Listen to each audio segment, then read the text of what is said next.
अज श्रोमणी अकाली दल दिल्ली वास्ते एक बहुत बड़ा हुंगारा ही है भी आज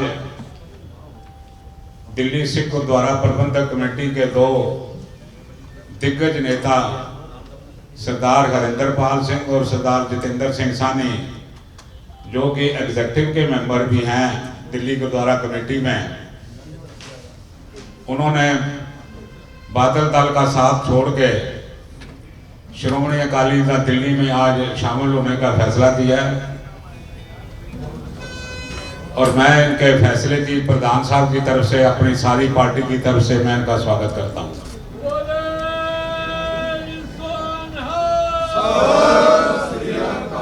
इनके आने से पार्टी को बहुत बल मिलेगा और इनके आने का मतलब है भाई इन्होंने ये बिल्कुल देख के समझ के हर चीज को इन्होंने ज्वाइन करने का फैसला लिया है।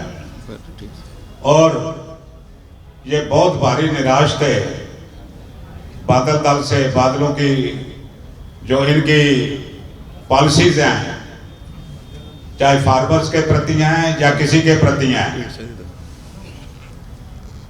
ये पॉलिसीज को बहुत ही दुख महसूस करके उनको अलविदा करके आए हैं। एक इकोनॉमिक इशू है मुल्क में फार्मर्स के प्रति, और सरकार का और फार्मर्स का आपस में डिफरेंस ऑफ ओपिनियन है। फार्मर्स इस मुल्क के बशिंदे हैं, सरकार भी अपनी है, कोई गैर तो है नहीं। हम इसका बातचीत से हल निकालने की पूरी पुरजोर कोशिश कर रहे हैं, मगर इसको एक क्रिमिनल रंगत देना ये बादल दलों की एक सोची समझी साजिश है, जिसको कोई भी सिख जो है वो पसंद नहीं करता। और उनसे निराश होकर, खाली यही वजह नहीं है उनसे निराश होने की, इन्होंने जो एम्बेजलमेंट किया फंडों की दिल्ली गुरुद्वारा कमेटी के, इतना भारी इन्होंने गोलमाल किया है भाई ये एग्जीक्यूटिव के मेंबर होते हुए भी इसको संभालने में नाकामयाब रहे हैं। बल्कि ये प्रधानों को चिट्ठियां लिख के रिक्वेस्ट कर रहे हैं भी हमें हिसाब की कॉपी दो, हमें समझ नहीं आ रही है भाई ये पैसा इतना गया कहाँ है। आज दिल्ली गुरुद्वारा कमेटी में लंगर की तंगी है, प्रसाद के पैसों के लिए तंगी है, तनख्वाह देने के लिए तंगी है, स्कूल हमारे बंद होने के कगार पे हैं, मुलाजमों को 3-3, 4-4 महीने, टीचरों को 6-6 महीने तनख्वाह जो उनसे है वो नहीं मिल रही, वो परेशान है। ये कोरोना की वजह से भी परेशान रहे, जो उनकी 60% तनख्वाह की गई उस 60 के भी ये आधे भी नहीं दे रहे हैं। और इस वक्त तकरीबन 9 या 10 के करीब टीचर जो हैं वो इस फानी दुनिया से कूच कर रहे हैं तनख्वाह ना मिलने से। और ये जो दुर्दशा इन्होंने की है, ये दुर्दशा, ऐसी दुर्दशा पहले कभी भी नहीं हुई भाई। दिल्ली गुरुद्वारा कमेटी के मुतवातर प्रधानों के ऊपर जो बादल दल की तरफ से प्रधान थोपे गए थे, उनके ऊपर मुतवातर 420 के, 409 के, 120B के केस जो हैं वो दर्ज हुए हैं। इनका मतलब होता है एम्बेजलमेंट ऑफ फंड्स, पैसों की चोरी करना, गुरु करके पैसों की लूटपाट करनी। ये एक बड़ा घिनौना कर्म है जिससे ये दुखी होकर इन्होंने फैसला किया है। आज गुरु हरकृष्ण पब्लिक स्कूल के साबका प्रिंसिपल भी आए हुए हैं, वो हालात बता रहे हैं भाई स्कूलों के हालात नाखुशगवार हैं। बाकी की प्रेस कॉन्फ्रेंस 2-3 दिन के बाद होगी जो कि बाकी के मुलाजमों के बारे में है। बाकी आज मैं ये कहना चाह रहा हूँ भाई ये एक बहुत जुल्म की दास्तान है भाई। ये अपने दुष्प्रचार के लिए सोशल मीडिया में 40 से 50 लाख रुपया महीना गुरुद्वारा फंड की ये खर्च करके अपनी वाहवाही लूट रहा है। और वहाँ पर जो मुलाजम हैं वो धक्के खा रहे हैं, भूखे मर रहे हैं, टीचरों को तनख्वाह नहीं मिल रही। आज तकरीबन जो हमारे आइकॉन इंस्टीट्यूट्स हैं, जो 4 डिग्री कॉलेज हैं, इनका भी 20 करोड़ रुपया 25 करोड़ रुपया इनकी देनदारी है। आज इन्होंने पिछले 7-8 साल से कोई भी जो सा है पैसा जो कंट्रीब्यूशन होती है पेरेंट बॉडी की, वो इन्होंने कॉलेजों का भरा नहीं है। ये 2 कॉलेजों की जो गवर्निंग बॉडी है वो यूनिवर्सिटी ऑलरेडी टेक ओवर कर बैठी है, पर ये एक पता नहीं किस नींद में सोए हुए हैं, कहाँ ये धक्के खा रहे हैं, कौन बुला रहा है, यहाँ पर पर्चा दर्ज हो रहा है, ये पीलीभीत भाग रहे हैं। ये इनका जो किरदार है ये हमारी समझ से बाहर है और कौम को एक अंधे कुएं की तरफ ये धकेल रहे हैं। मैं इन दोनों मेंबर साहबान का धन्यवाद करता हूँ भाई, इन्होंने आज कौम की नब्ज़ को पहचान के ये जो फैसला लिया है, ये फैसला स्वागत योग्य है और हम इसका बहुत बहुत स्वागत करते हैं। इवन इनके इस फैसले को सरदार सुखदेव सिंह ढींडसा जो डेमोक्रेटिक अकाली दल के प्रधान हैं, उन्होंने भी इस फैसले का, इनके फैसले का स्वागत किया है। मैं उनका भी स्वागत करता हूं। मैं उम्मीद करता हूं भाई आने वाले समय में इनके सहयोग से श्रोमणी अकाली दल दिल्ली बुलंदियों पे जाएगा और ऐसा फिर वक्त आएगा भाई हम ये सारी कमेटी को हमने सबको साथ लेके इसको रीबिल्ड करना है। ये आज बैठ खत्म हो चुकी है। मैं और अपील करनी चाहता हूँ, जो ईमानदार मेंबर जो बचे हुए हैं, 2 हैं या 3 हैं या 4 हैं, मैं उनको अपील करता हूँ, ज़्यादा तो गिनती नहीं है उनकी अब रही, क्योंकि नेक जो मेंबर हैं जैसे मनमोहन सिंह विकासपुरी है, ये सारे आ चुके हैं। 2-4 मेंबर और भी लाइन में हैं, वो आ जाएंगे। मगर मैं अपील करता हूँ कोई ज़्यादा देर मत लगाओ, ताकि हम सारे इकट्ठे होकर दिल्ली गुरुद्वारा कमेटी को, दिल्ली के स्कूलों को, दिल्ली के कॉलेजों को, सिख संगत को हम ये आश्वासन दिलाना चाहते हैं, हम 30 तारीख को मुलाजमों की और कमेटी के मुलाजमों की, स्कूल के मुलाजमों की तनख्वाह देंगे, उनको ऑन रिटायरमेंट डे ग्रेचुटी देंगे। सबकी हम मेडिकल इंश्योरेंस जो हमने 2012 में कराई थी उसको दोबारा चालू कराएंगे।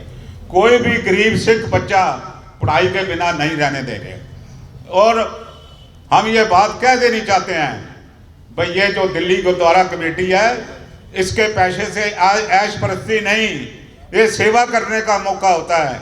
परमात्मा ने इनको मौका दिया, पर इसने उसको दुत्कार के एक बहुत बड़ा एक ठगी की दिल्ली के सिख संगतों के साथ। वो आज ठगा हुआ महसूस कर रहे हैं भाई हमारे साथ हुआ क्या है, हमारे खजाने कहाँ गए, हमारे इंस्टीट्यूशन कहाँ गए। मैं ज़्यादा समय नहीं लेता। मैं इस वक्त हमारे बहुत से पतवंते सज्जन जो हमारे कहने पे आए हैं, इनके कहने पे आए हैं। सर जगतार सिंह चहल जो हैं वो एक एजुकेशनिस्ट हैं, जो कि साउथ दिल्ली में सैनिक विहार में रहते हैं, 4-5 स्कूल भी चलाते हैं, हर वक्त पंथ के भले के लिए बात करते हैं। सरदार देवेंद्र सिंह जी जो हमारे साउथ दिल्ली के इंचार्ज हैं श्रोमणी अकाली दल दिल्ली के, वो भी उनके साथ आए हैं। ये पंथ प्रस्ती है, उन्होंने श्रोमणी अकाली दल दिल्ली को रिसेंटली ज्वाइन किया है। हमारे साथ सरदार दलजीत सिंह भी आए हैं, सरदार प्रितपाल सिंह जी, सर कुलवंत सिंह जी, शाह साहब जो लाजपत नगर से आए हैं। मैं कह देना चाहता हूँ भाई दिल्ली में एक ऐतिहासिक परिवार है जो कि गुरु रामदास जी की आशीर्वाद से आज तक चल रहा है। इनके पुरख जोन से थे, ये गुरु रामदास जी की गुरु घर की सेवा करते थे, ये भी आज शामिल हुए हैं। सरदार प्रितपाल सिंह जी आए हैं, अनेकों सरदार मंजीत सिंह रोहिणी से, सर रणबीर सिंह, ये सारी शख्सियतें, सर कुलवंत सिंह और शंटी जी हमारे साथ आए हुए हैं। ये सारी शख्सियतें जो भी कोई नाम रह गए मैं सबसे माफ़ी का खासगार हूँ। और बाबा जसवीर सिंह जी बड़ू साहब के जो आज यहाँ पर मुखी हैं, वो आप उनकी यहाँ शिरकत करना एक बड़ा सिग्नल जा रहा है भाई। जितने ये इनके आज 120-25 स्कूल पंजाब के गांव में चल रहे हैं। दिल्ली गुरुद्वारा कमेटी 12 स्कूल नहीं संभाल रही, ये 120 स्कूल संभाल रहे हैं। इनके मुखी दिल्ली के बाबा इकबाल सिंह जी से आशीर्वाद लेके, उनसे इजाज़त लेके उन्होंने बोला है भाई हम बड़ू साहब वालों ने ये फैसला किया है, हम अपना आशीर्वाद श्रोमणी अकाली दल दिल्ली को और जो संत अतर सिंह जी मस्तू आने के जो जिनको मानते हैं हम, जो हमारे बुजुर्ग उनको भी मानते थे, उनको हम सहयोग पूरा देंगे। मैं बाबा जसवीर सिंह का भी बहुत बहुत धन्यवाद करता हूँ। जमुना पार से सर जगतार सिंह, सर बलबीर सिंह विवेक विहार और पाल जी का नाम मैंने ले दिया, और भाई पुंछू साहब के प्रधान सर जथेदार अमरीक सिंह जी, मनमोहन सिंह जी, मोनी जी, और कई गुजराल साहब हैं, और लाजपत नगर से मरवा साहब, सेठी साहब भी आए हुए हैं पूरा। तो सारे ऐसे मैं सारे पतवंते सज्जन हैं, ये अपने आप में इंस्टीट्यूशन है जो हमारे यहाँ गृह में है, सबका धन्यवाद करता हूँ। और किसी ने कोई सवाल पूछना हो, इससे पहले मैं बेनती करूँगा सरदार हरिंदर पाल सिंह जी 2 शब्द आपके साथ जो उनसे आप वो साझे करेंगे। सरदार हरिंदर पाल सिंह जी जो आज हमारे आईकॉन है। ये सारे बहुत बहुत मैं तह दिलों धन्यवाद करदा और सत श्री अकाल, वाहिगुरू जी का खालसा, वाहिगुरू जी की फतेह। अज तो लगभग 2 महीने पहला असी इस अकाली दल बादल तो अस्तीफा दे के मैं ते जतिंदर सानी जी असी बाहर आ गए सी, और 2 लाइनां दी साडी रिजाइन दी चिट्ठी सी, और उहदे विच शुरुआत इत्थों की कि जिन्हां सिद्धांतां जिन्हां आदर्शां ते अकाली दल दी साडे बुजुर्गां ने साडे बड़े वडेरियां ने नींह रखी सी, उन्हां सिद्धांतां नूं उन्हां आदर्शां नूं तिलांजलि दे दित्ती गई है। और ये जिहड़े सिद्धांत ने, जिहड़े आदर्श थे, जिन्हां आदर्शां दे उत्ते सिद्धांतां ते संकेतां ते ये अकाली दल दी नींह रखी गई सी, वो सिद्धांतां दी जिहड़ी धज्जियां उन्हां दे मैनेजमेंट दे विच सानू दिख रही सी। असीं ये 2 लाइनां कह के और बाहर आ गए सी, और मैनूं याद है कि असीं उसे दिन सर सुखदेव सिंह ढींडसा जी अकाली दल डेमोक्रेटिक दे जिहड़े प्रधान है उन्हां नूं मिले सी, और उन्हां नूं असीं कहा कि तुसीं सानू जो है एक रस्ता दिखाओ कि अगे किस तरह जाना है। उन्हां दी पार्टी धार्मिक इलैक्शन नहीं लड़ सकती। 2 महीने तो असीं दोनों बहुत विचार कर रहे सी, बड़ियां मीटिंग्स कीतियां, कईयां नाल मीटिंग्स कीतियां, सर परमजीत सिंह सरना जी, पाली सरना जी, रविंदर सिंह सरना जी, इन्हां नाल भी असीं 4 वार 5 वार बैठे, और अपनियां जिहड़ियां मन दीयां गल्लां सी कि गुरुद्वारे दे प्रबंध विच की चेंज आना चाहिए। अज असीं 21वीं सैंचुरी दे विच गुजर रहे हां, असीं जिथे अपने बच्चों अपनी जनरेशन नूं अज दी मॉडर्न टू मॉडर्न एजुकेशन नाल जोड़ना, उत्थे अपने विरसे नाल, अपने सभ्याचार नाल, अपने धर्म नाल भी जोड़ना है। और दुनिया बड़ी तेजी नाल अगे जा रही है। उस तरह मैनूं लग रहा सी कि जिस सिस्टम दे विच और जिस मैनेजमेंट विच असीं विचर रहे सी, वो अज दी दुनिया तो बहुत पीछे जा रहे सी। तो सानू ये विश्वास लग्या, और असीं इसलिए इत्थे अज दोनों इन्हां दे अकाली दल दिल्ली दे विच असीं शामिल होए हां। और मैनूं विश्वास है कि जिन्हां सिद्धांतां ते वड्डे वडेरियां ने सानू ये प्रबंध दे विच पाया सी, गुरुद्वारा कमेटी दे प्रबंध नूं संभालण दीयां गल्लां कीतियां सी, जिन्हां सिद्धांतां ते नीहां रखीआं गईआं सी, उन्हां सिद्धांतां दे अनुसार असीं इन्हां नाल मिल के चल पावांगे। और मैं तुहानूं सारिआं नूं अपने दिलों ये बड़ा कि कहते हैं कि मैं तुहाडा धन्यवाद करदा कि असीं गुरुद्वारा प्रबंध जिहड़ा है इसनूं इस सियासत की भेट नहीं चढ़न देना। मैं हुणे भी एक इंटरव्यू कहा सी कि this election system has ruined us. तो मैं कहना कि इस इलैक्शन सिस्टम नूं असीं चंगे किरदार दे लोगां नूं लिया के अगे गुरुद्वारा प्रबंध जिहड़ा बहुत वड्डे निगाह च आ चुका है, चाहे वो स्कूलों की गल है, चाहे वो हस्पताल की गल है, चाहे स्टाफ की गल है, चाहे गुरुद्वारियां की मर्यादा की गल है, उन्हां मर्यादावां दा भी धज्जियां उड़ियां हुई ने। तो मैं समझदा कि मैनूं सानूं इन्हां दोनों नूं सानूं विश्वास ये मिलिया कि ये जिस सिद्धांतां दे अनुसार साडे वडेरियां ने गुरुद्वारे प्रबंध दे विच अकाली दल नूं कायम कीता सी, उन्हां सिद्धांतां दे हिसाब नाल असीं चल पावांगे। इस विश्वास नाल और इस रिस्पोंस दे नाल ਅਸੀਂ ਅੱਜ ਇਹਨਾਂ ਤੁਹਾਡੇ ਵਿੱਚ ਸਾਰਿਆਂ ਵਿੱਚ ਸ਼ਾਮਲ ਹੋਏ ਹਾਂ। ਗੁਰੂ ਮਹਾਰਾਜ ਕਿਰਪਾ ਕਰੇ। ਵਾਹਿਗੁਰੂ ਜੀ ਕਾ ਖਾਲਸਾ, ਵਾਹਿਗੁਰੂ जी की फतेह। पुरजोर शब्दों में कहना चाहूँगा, बादल साहब आपकी एक प्रॉब्लम है भी, आपको मंत्रिमंडल से बाहर किया गया है। पहले तो आप ज़ात में शामिल हुए मंत्रिमंडल में, आपने बिल का सपोर्ट किया, फिर हरसिमरत कौर बादल पंजाब के गांव में गई, पंजाब के लोगों में गई, वहाँ पर प्रचार किया भाई ये बिल बहुत अच्छा है। जब वहाँ पर किसान संगठनों ने इनकार किया तो यहाँ दिल्ली आके इन्होंने इस्तीफ़ा दिया नहीं है, मगर इनकी स्पीच सुन के प्राइम मिनिस्टर ने मांगा है भाई you quit the post immediately. अब आप अपना स्कोर सेटल करने लगे हो प्राइम मिनिस्टर के साथ या प्राइम मिनिस्टर की सरकार के साथ। इसमें मेहरबानी करके सिख कौम को इंटेंगल मत कीजिए प्लीज़। ये हमने आगे बहुत कीमत अदा करी है, हम और कीमत अदा ना करना चाहते हैं। किसानों का जो आंदोलन है हम उसके खिलाफ नहीं हैं। हम कहते हैं हर पिछंदे का हक है भाई वो अपनी बात सरकार के ऊपर रख सकता है।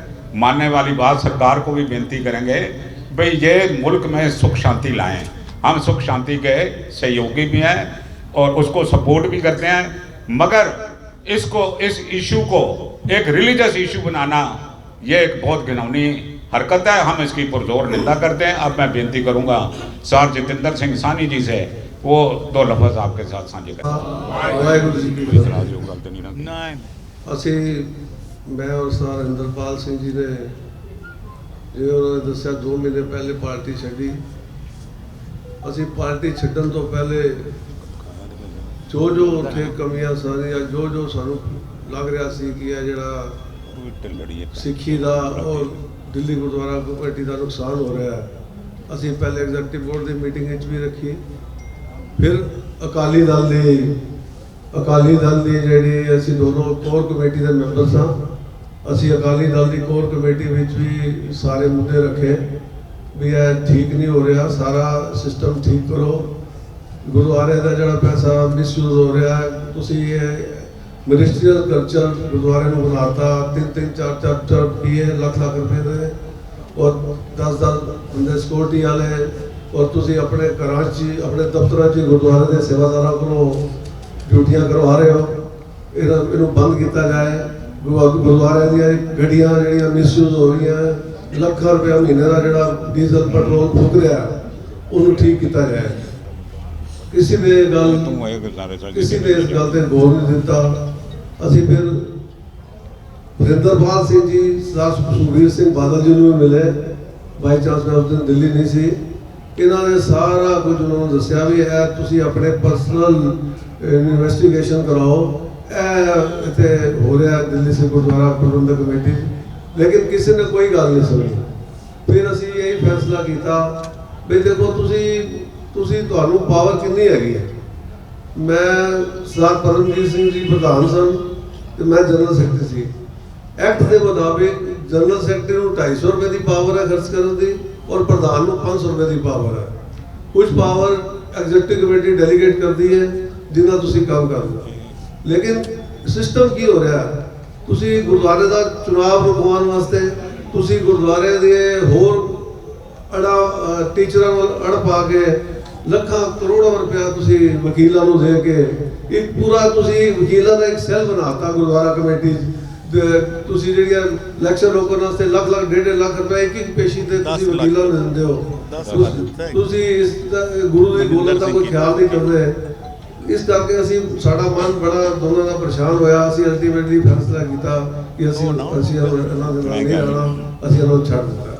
ਅਸੀਂ ਛੱਡ ਕੇ ਸਰ ਸੁਖਦੇਵ ਸਿੰਘ ਢੀਂਡਸਾ ਜੀ ਨਾਲ ਗੱਲ ਕੀਤੀ ਵੀ ਸਾਨੂੰ ਤੁਸੀਂ ਬਜ਼ੁਰਗ ਹੋ, ਸਾਨੂੰ ਕੋਈ ਇਹਦੇ ਦੱਸੋ ਵੀ ਅਸੀਂ ਕੀ ਕਰੀਏ, ਤੁਸੀਂ ਤੁਹਾਡੀ ਪਾਰਟੀ ਨੇ ਤਾਂ ਲੜਨਾ ਨਹੀਂ।